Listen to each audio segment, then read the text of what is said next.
So, Queen of Tears deals with this domestic situation that women are very familiar with, but the husband's family takes priority over the woman's own parents, her own wishes and desires. She ends up living with her husband's family, and their respect, their honor, their dignity, their customs, their traditions become hers. And this is a culture that's alive in many parts of the world. My part of the world, South Korea, the and so what's interesting about the drama is that writer Park Ji-yoon flips the dynamic and puts the man in what is traditionally the woman's situation, and also makes the in-laws family a chaebol family, which just takes the general imbalance of that relationship and expands it like 100 folds.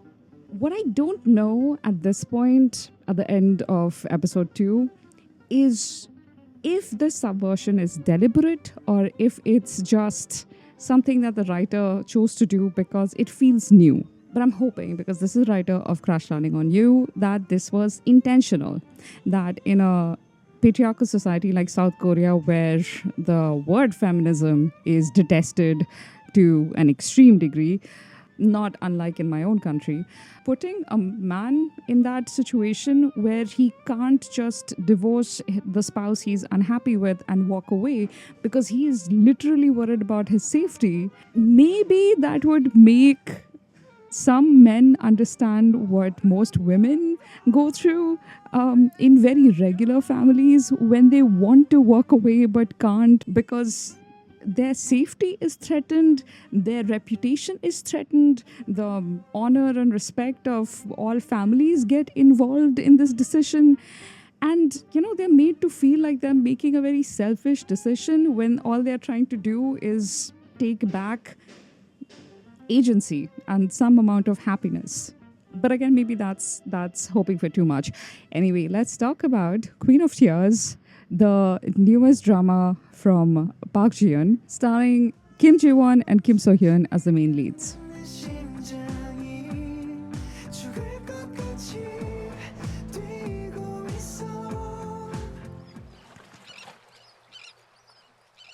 One of the two directors credited for this drama is director Kim Hee-won, who made Vincenzo as well as Little Women. She's the director we all trust because she has proven herself over and over again. But what mildly concerns me, because I can't figure out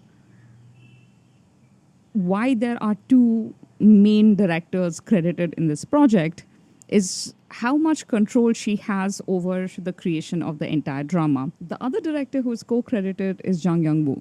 The only show of his that I've watched is Entourage, which was an adaptation of an American drama, and I don't have fond memories of either series.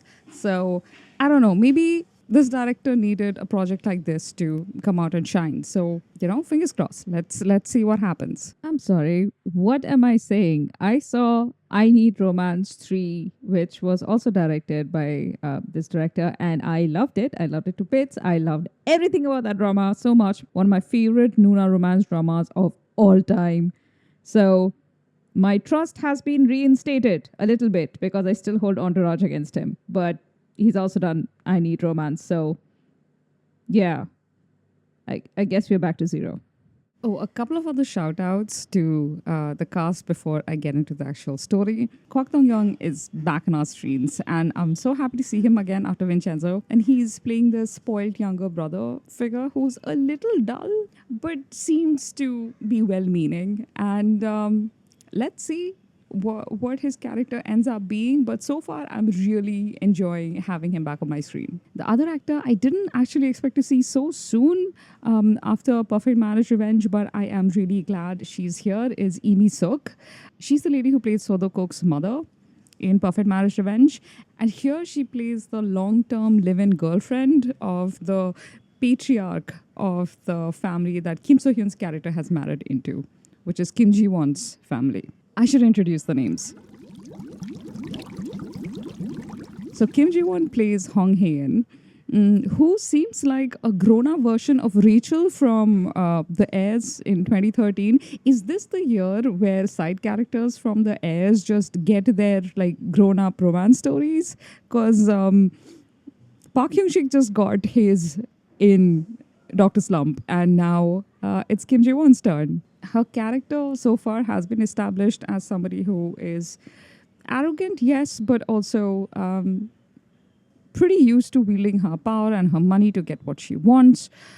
She very much knows her place in society. Her ambitions are very much to be the next heir to her grandfather. One thing I really like about female lead characters, the kind that Park Ji-yoon writes, is that they are very clear about their ambitions. Like she wants the company. If it had been male chaebol heir, he would have wanted to, do something else, or he would just not want to be tied down to the company just yet. That would have been his great struggle. Whereas with, the female heirs, they just want to be allowed to do work. They think they deserve power. It's very simple. Their ambitions are very simple because, of course, being women, that is the struggle. And then you have Kim So Hyun's character. He plays Baek Hyun, who started off as an employee of the company, met Hae-in while she was going undercover as an intern, and fell in love with her.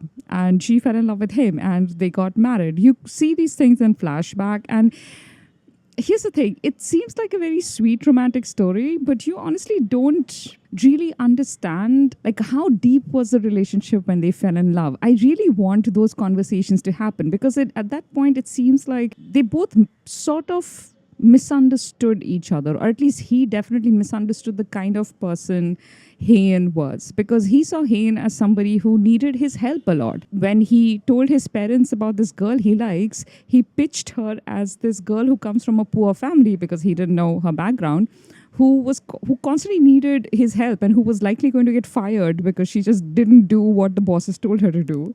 And he would have to take care of her, and she would have to be like a housewife, and he was okay with it even though he had wanted a working partner. It's like his ideas of her initially when he was falling in love with her was wildly different from who Hae-in actually is as a person, which is an interesting concept because they got married despite this. So what happened between him finding out who she really was and them getting married? Like what were the decisions that he had to make?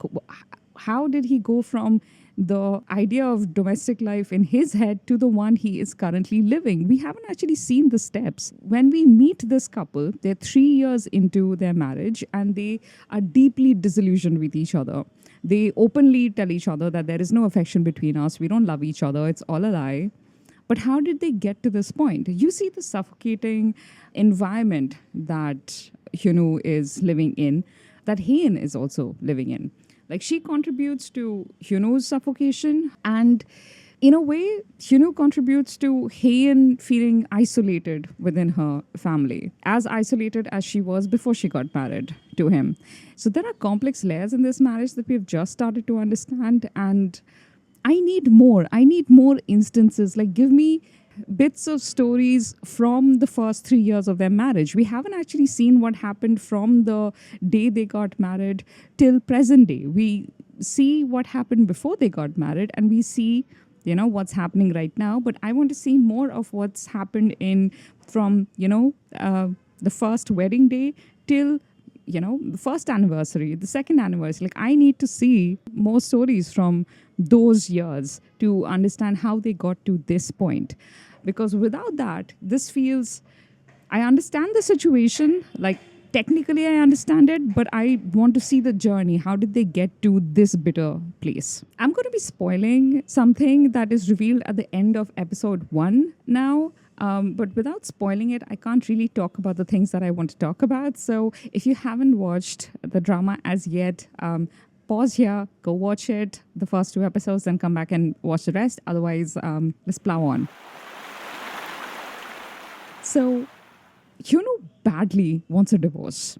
understandable. He hates his in laws. He has to live with them, live by their customs. He pretty much has to ignore his own family in favor of his in laws. His in laws have completely taken over all his decisions. He has no free time to himself. He constantly has to be a slave to their requests, which aren't really requests. 왜 막 귀엽고 필살기 쓰고 호에 설레게 만들고 그래가지고 내 팔자를 내가 꼬았지? Also, feels deeply betrayed by his wife, who never seems to stand up for him, never seems to support him in these situations. Even though the audience sees that she does protect him from behind the scenes, but it's not something he knows about. And she definitely doesn't do it in front of her parents. So it's a really frustrating domestic situation that, again, as I said, most women who live with their in-laws are very familiar with, but something that men only rarely face. Even when men do live with their wife's family, it's usually understood that this is something against the norm. So they're not expected to show the same level of servile devotion to their in-laws that women are expected to show their husband's family. I'm not saying that really happy families can't exist in this situation. Absolutely they can, but I'm just saying that the dynamics are really skewed and can make for a really unhappy family life. So Hyunwoo wants a divorce badly, but he is really scared of actually asking for one. He has seen over time that the family treats anybody who breaks off with them or walks away from them in a really terrible way. He has this one conversation with his father-in-law after an employee resigns, and the employee is like, has been with him for 20 years. And the father-in-law is like, I don't like this. Look into him, see what he's up to. And so was like, fine, I'll do it quietly. And the father-in-law is like, no, do it loudly. Make sure you ruin his reputation, because if somebody is walking away from me, I will backstab them. How dare they walk away from me? That is the kind of family that Hyunwoo's married into. It's not surprising that the guy wants to escape but is also scared of escaping. His aunt-in-law, Haen's aunt, has divorced her husband several times, and each time she has made their life hell. It's also told to us that her husbands have cheated on her, and therefore she's made their life hell. But honestly, I don't have a huge amount of sympathy for a chaebol princess who uses the law to go after her ex-husbands and also physically assaults people she has disagreements with and gets out of jail when she feels like she's had too much time behind the bars. I also don't think that the drama wants us to have a lot of sympathy for Haen's family. They seem to make it pretty clear that this is a toxic, suffocating environment. The comedic tone of the drama might be a bit jarring because the subject matter itself is so serious. But on the other hand, a deft pen can make it work. So let's see what Park Cheon ends up doing with the story. As of right now, I am really enjoying this setup. Now, getting to the major spoiler, which is that Hong Eun has been diagnosed with a rare disease, a tumor in her brain which can't be surgically removed and cannot be cured, and she's been given 3 months to live. Horrifying situation. 나 죽는데.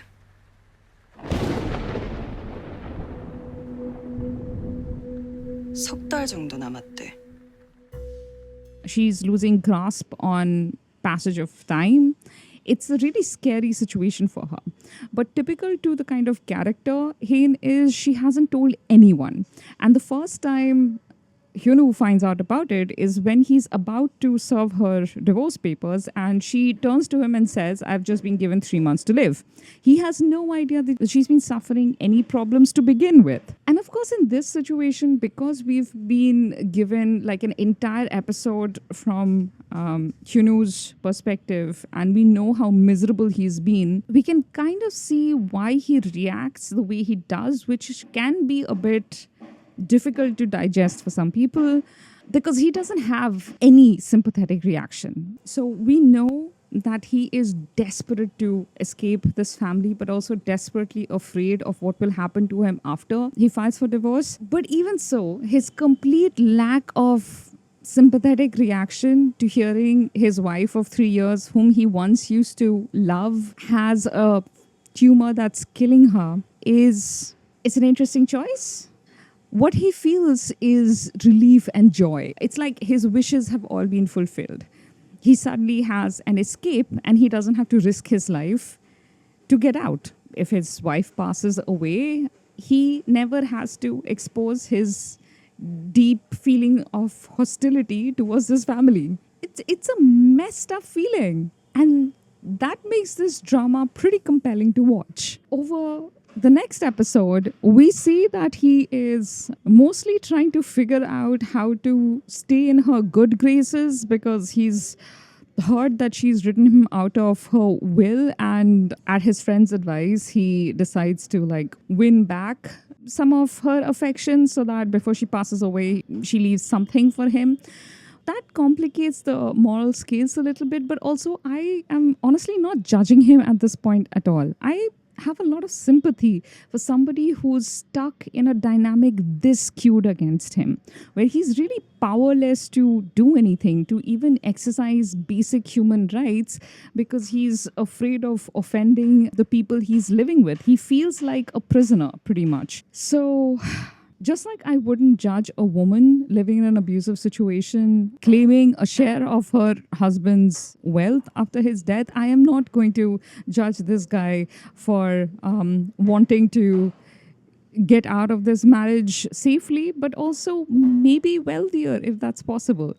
Again, seriously, try my best to be fair here and not judge him for that. It is interesting, though, that this is not how male leads are usually written, which makes me very curious to see what they do with the story going forward. Typically, though, with K-dramas, no matter how compelling the beginning, how complex the characters they are when they are setting them up, by the middle and definitely by the end, they become pretty familiar archetypes. What I suspect is going to happen with the dynamic between Heian and Hyunwoo is that Hyunwoo will realize that his lack of sympathetic reaction is because he simply didn't believe that she was going to die. She seems perfectly healthy. He's never seen her really be sick. He's heard from the doctor that that's a diagnosis, but he hasn't seen her be sick. He hasn't seen her suffer. To him, she is this undefeatable foe, somebody who has so much power over his life, whom he can never bend to his will, and therefore, it just seems like such a foreign idea that she would actually die, that she would be defeated. And in that situation, I can understand him not really processing it in real time. And because his own freedom has been at the forefront of his mind for years at this point, feeling relief probably makes sense.